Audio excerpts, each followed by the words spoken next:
I'm Casey Shortis, and it is February 6th, 2025. This is my Runaway Bunny quilt that was part of the Exquisite Corpse project that I participated in with a group of really awesome ladies in 2023, I think.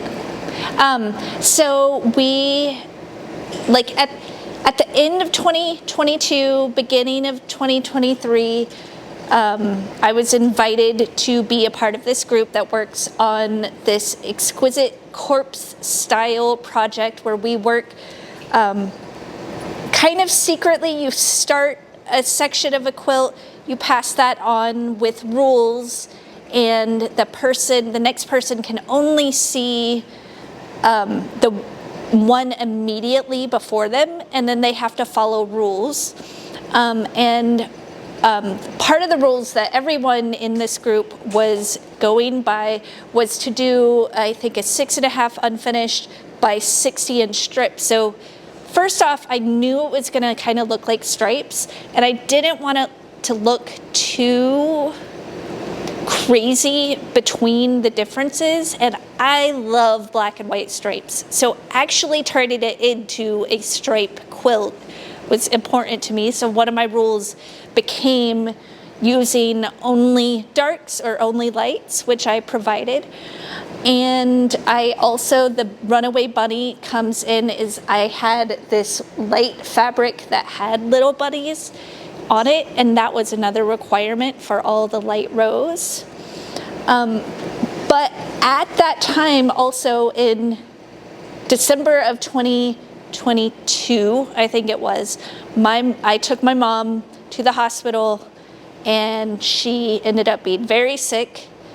And it became a project I worked on while working with taking over my mom's life and handling her life, getting her moved into, going from hospital to skilled nursing, entering hospice, and eventually passing.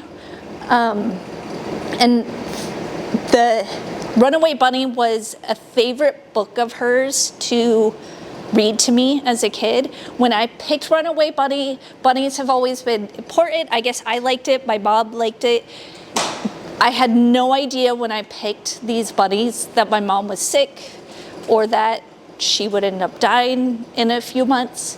But this project, it was interesting that the significance of the bunnies, and then also just having something creative, a creative challenge each month to work on with this other group of women, kind of helped me take my mind off suddenly having to be a caretaker for someone dying. And then also having the community with these women that there were 8 of us, I think, that ended up completing these quilts, but there were 9 quilts. This is one of 9. We all had our own rules. They all turned out differently, but we really bonded a group of people that was really important to me, and there was love and care and creativity put in by each person, and I was allowed to put my own love and care into each one of their quilts.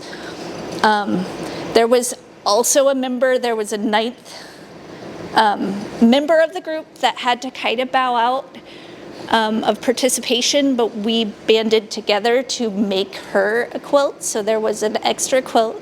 Sandy Schiff, most of y'all know of her or know her. But we were able to finish a quilt for her that is forever going to be tied to this one and, the story of what was happening then. But it was so important for me to be able to participate in her quilt and also have people participating in my quilt. I was also really fortunate to put this into the AAQG's Quilt Fest this past year, and I mainly put it in there so that all 9 quilts would hang together. I thought all those people would hate it, but I love this enough and it's important enough to me that I really don't care. And it won best in its category of collaborative quilt, which was like the biggest surprise to me. So like it's probably the most special quilt to me that I've made. It also was the first quilt that I long-armed on my own long-arm machine, and I painstakingly changed thread color to keep up my stripe effect and matchsticked the crap out of it, and I really love it. And I will say, I did label this one.